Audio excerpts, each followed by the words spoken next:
ಎಲ್ರಿಗೂ ನಮಸ್ಕಾರ. ನಾನು ನಾಗರಾಜ್. ತಮಗೆಲ್ಲ ಕನ್ನಡ ಅಮರ ಯೂಟ್ಯೂಬ್ ಚಾನಲ್ಗೆ ಸ್ವಾಗತ. ವಿದ್ಯಾರ್ಥಿಗಳೇ, ಈ ದಿನ ನಾನು ಈ ವಿಡಿಯೋದಲ್ಲಿ ಒಂದು ಪ್ರಬಂಧವನ್ನ ಹೇಳ್ತಾ ಇದ್ದೀನಿ. ಅದು 10ನೇ ತರಗತಿಯ ಪಠ್ಯ ಪುಸ್ತಕದಲ್ಲಿರತಕ್ಕಂತಹ ಒಂದು ವಿಷಯ. ಅದು ಭಾಗ 1ರಲ್ಲಿದೆ. ಬಹಳ ಇಂಪಾರ್ಟೆಂಟ್ ಅಂತ ನಾನು ಅಂದ್ಕೊಂಡಿದ್ದೀನಿ. ಸಾಮಾನ್ಯವಾಗಿ ಎಕ್ಸಾಮ್ ನಲ್ಲಿ ಬರ್ತಕ್ಕಂಥ ವಿಷಯ ಇದು. ಪ್ರಬಂಧ ಯಾವ್ದಪ್ಪ ಅಂದ್ರೆ ಅದು ಗ್ರಾಮ ಸ್ವರಾಜ್ಯ ಅಂತಕ್ಕಂಥದ್ದು. ಗ್ರಾಮ ಸ್ವರಾಜ್ಯ ನಾನು ಯಾವಾಗಲೂ ಹೇಳ್ತಾ ಇರ್ತೀನಿ ಪ್ರತಿ ವಿಡಿಯೋದಲ್ಲೂ. ಪ್ರಬಂಧದಲ್ಲಿ ಬಹಳ ಮುಖ್ಯವಾಗಿ 3 ಅಂಶಗಳು ನಾವು ನೆನಪಿಟ್ಕೊಂಡಿರಬೇಕು. ಒಂದು ಪೀಠಿಕೆ, 2ನೇದು ವಿಷಯ ವಿವರಣೆ, 3ನೇದು ಉಪಸಂಹಾರ. ಒಂದು ಪ್ರಬಂಧವನ್ನ ಬರೀಬೇಕಾದ್ರೆ ಈ 3 ಅಂಶಗಳು ಬಹಳ ಮುಖ್ಯ. ನೀವು ಪೀಠಿಕೆ ಅಂತ ಬರೆದ್ಬಿಟ್ಟೆ ಅದ್ರ ಬಗ್ಗೆ ಏನ್ ವಿಷಯ ತಗೊಂಡಿದ್ದೀರಾ ಅಥವಾ ಏನ್ ವಿಷಯ ಕೊಟ್ಟಿರ್ತಾರೆ ಅದ್ರ ಬಗ್ಗೆ ನೀವು ಸ್ವಲ್ಪ ಪರಿಚಯವನ್ನ ಮಾಡ್ಕೊಡ್ಬೇಕು. ಏನ್ ಪ್ರಬಂಧ ಏನೆಲ್ಲ ಬರೀತೀರಾ ಅದರಲ್ಲಿ ಪರಿಚಯವನ್ನ ಮಾಡ್ಕೊಡ್ಬೇಕು. ಆಮೇಲೆ ವಿಷಯ ವಿವರಣೆಗೆ ಬರಬೇಕು. ಕೊನೆಗೆ ಉಪಸಂಹಾರ ಅಂದ್ರೆ ನೀವು ಯಾವ ರೀತಿ ಆ ಪ್ರಬಂಧದಲ್ಲಿ ಆ ವಿಷಯವನ್ನ ಕೊನೆಗೊಳಿಸ್ತೀರಾ, ನಿಮ್ಮ ಅನಿಸಿಕೆಗಳೇನು ಅನ್ನೋದನ್ನ ಉಪಸಂಹಾರದಲ್ಲಿ ಬರೀಬೇಕು. ಬನ್ನಿ ನೋಡ್ತಾ ಹೋಗೋಣ. ವಿಷಯ, ಪ್ರಬಂಧದ ವಿಷಯ ಗ್ರಾಮ ಸ್ವರಾಜ್ಯ. ಮೊದಲನೇದು ಪೀಠಿಕೆ. ಗ್ರಾಮ ಎಂದರೆ ಹಳ್ಳಿ, ಸ್ವರಾಜ್ಯ ಎಂದರೆ ಸ್ವಯಂ ಅಥವಾ ಸ್ವತಂತ್ರ ಆಡಳಿತ ಎಂದರ್ಥ. ಗ್ರಾಮಗಳು ಸ್ವರಾಜ್ಯವನ್ನು ಸ್ಥಾಪಿಸುವುದೇ ಗ್ರಾಮ ಸ್ವರಾಜ್ಯವಾಗಿದೆ. ಗ್ರಾಮಗಳು ಸ್ವಯಂ ಆಡಳಿತ ಕೇಂದ್ರಗಳಾಗಿ ಕಾರ್ಯನಿರ್ವಹಿಸಿ ತಮ್ಮ ಗ್ರಾಮದ ಅಭಿವೃದ್ಧಿಗೆ ಬೇಕಾದ ಸೌಲಭ್ಯಗಳನ್ನು ಸ್ವತಃ ಗ್ರಾಮಸ್ಥರೇ ನಿರ್ಧರಿಸುವುದಾಗಿದೆ. ಮಹಾತ್ಮ ಗಾಂಧೀಜಿಯವರು ಗ್ರಾಮ ಸ್ವರಾಜ್ಯದ ಕಲ್ಪನೆಗೆ ಹೆಚ್ಚು ಮಹತ್ವ ನೀಡಿದರು.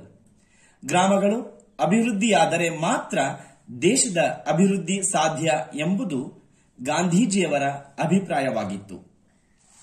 ಇನ್ನ ವಿಷಯ ವಿವರಣೆ, ಇದು ಬಹಳ ಮುಖ್ಯ ವಿದ್ಯಾರ್ಥಿಗಳೇ. ಗ್ರಾಮ ಸ್ವರಾಜ್ಯ ಎಂದರೆ ಕೇವಲ ರಾಜಕೀಯ ಸ್ವತಂತ್ರವಲ್ಲ, ಬದಲಾಗಿ ಒಂದು ಗ್ರಾಮವು ಆರ್ಥಿಕವಾಗಿ, ಸಾಮಾಜಿಕವಾಗಿ, ಶೈಕ್ಷಣಿಕವಾಗಿ ಪ್ರಗತಿಯನ್ನು ಸಾಧಿಸುವುದಾಗಿದೆ. ಪ್ರತಿ ಗ್ರಾಮವು ತನ್ನ ಅಗತ್ಯತೆಗಳನ್ನು ತಾನೇ ಪೂರೈಸಿಕೊಳ್ಳುವಷ್ಟು ಶಕ್ತಿಶಾಲಿಯಾಗಿರಬೇಕು.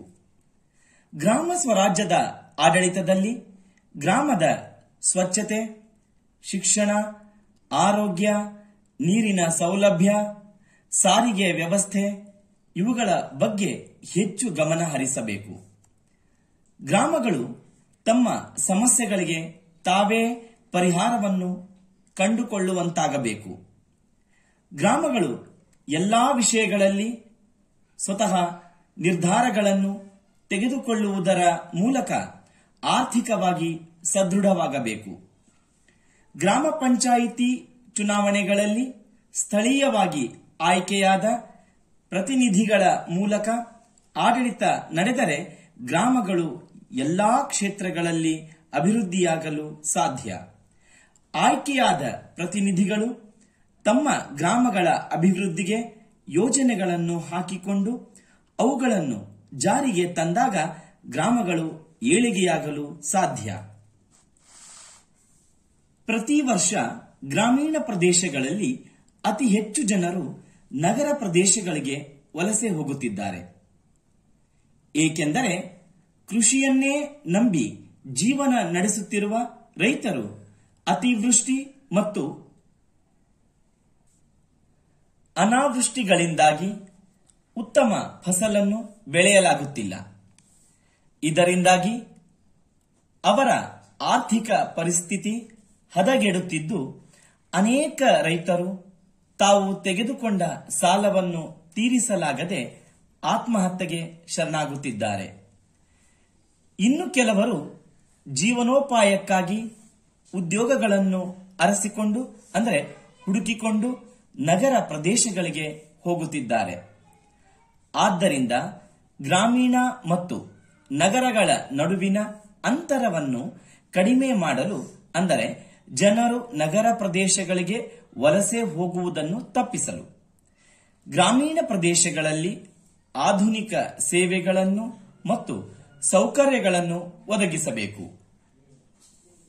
ಗ್ರಾಮೀಣ ಯುವಜನತೆ ನಗರ ಪ್ರದೇಶಗಳಿಗೆ ವಲಸೆ ಹೋಗುವುದನ್ನು ತಡೆಯಲು ಗ್ರಾಮಗಳಲ್ಲಿ ಕೈಗಾರಿಕೆಗಳನ್ನು ಸ್ಥಾಪಿಸುವುದರ ಮೂಲಕ ಉದ್ಯೋಗಾವಕಾಶಗಳನ್ನು ಸೃಷ್ಟಿಸಬೇಕಿದೆ.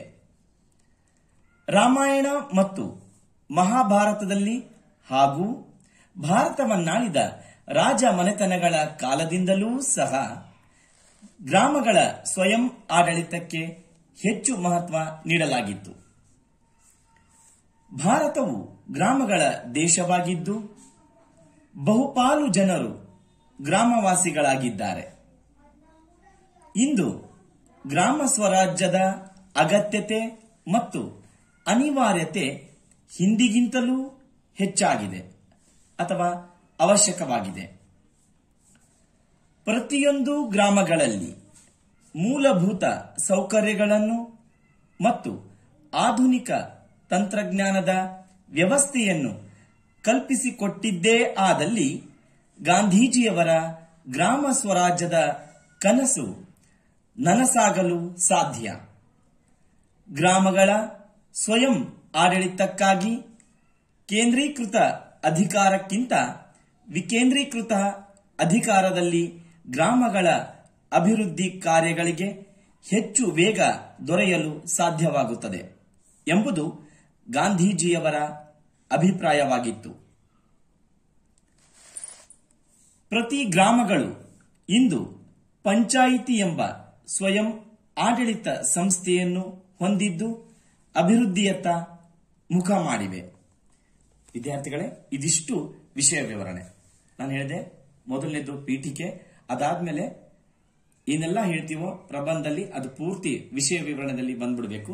ಕೊನೆಗೆ ಇದು ಉಪಸಂಹಾರ. ಅಂದ್ರೆ ನಾವು ಏನ್ ವಿಷಯ ತೆಗೆದುಕೊಂಡಿದೀವೋ, ಈಗ ನಾನು ಗ್ರಾಮ ಸ್ವರಾಜ್ಯ ಬಗ್ಗೆ ತಗೊಂಡಿದ್ದಿಲ್ಲ, ಈ ಗ್ರಾಮ ಸ್ವರಾಜ್ಯದ ವಿಷಯದ ಬಗ್ಗೆ ನನ್ನ ಅನಿಸಿಕೆ ಏನು ಅನ್ನೋದನ್ನ ಈ ಉಪಸಂಹಾರದಲ್ಲಿ ನನ್ನ ಅಥವಾ ಒಂದು ಸಮಾಜದ ಅಥವಾ ಸಾರ್ವಜನಿಕರ ಅಭಿಪ್ರಾಯವೇನು ಅನ್ನೋದನ್ನ ಉಪಸಂಹಾರದಲ್ಲಿ ನಾವು ಹೇಳ್ತಾ ಹೋಗ್ಬೇಕು. ಬನ್ನಿ ನೋಡ್ತಾ ಹೋಗೋಣ. ಉಪಸಂಹಾರ. ಗ್ರಾಮ ಸ್ವರಾಜ್ಯವನ್ನು ಸಾಕಾರಗೊಳಿಸುವುದು ನಮ್ಮೆಲ್ಲರ ಹೊಣೆಯಾಗಿದೆ. ಕಾರಣ, ಭಾರತ ಹಳ್ಳಿಗಳ ದೇಶವಾಗಿರುವುದರಿಂದ ಹಳ್ಳಿಗಳ ಏಳಿಗೆ ಆಗದ ಹೊರತು ದೇಶ ಸುಭದ್ರವಾಗಲು ಸಾಧ್ಯವಿಲ್ಲ. ದೇಶದ ಜನರು ಗ್ರಾಮೀಣ ಉತ್ಪನ್ನಗಳನ್ನು ಬಳಸಿದಾಗ ಮತ್ತು ಗ್ರಾಮೀಣ ಕೈಗಾರಿಕೆಗಳಿಗೆ ಉತ್ತೇಜನ ನೀಡಿದಾಗ ಗ್ರಾಮಗಳು ಸ್ವಾವಲಂಬಿಯಾಗಲು ಸಾಧ್ಯ. ನಮ್ಮ ಗ್ರಾಮಗಳ ಅಭಿವೃದ್ಧಿ ನಮ್ಮ ಕೈಯಲ್ಲಿದೆ ಎಂಬುದನ್ನು ಮನಗಾಣಬೇಕಿದೆ.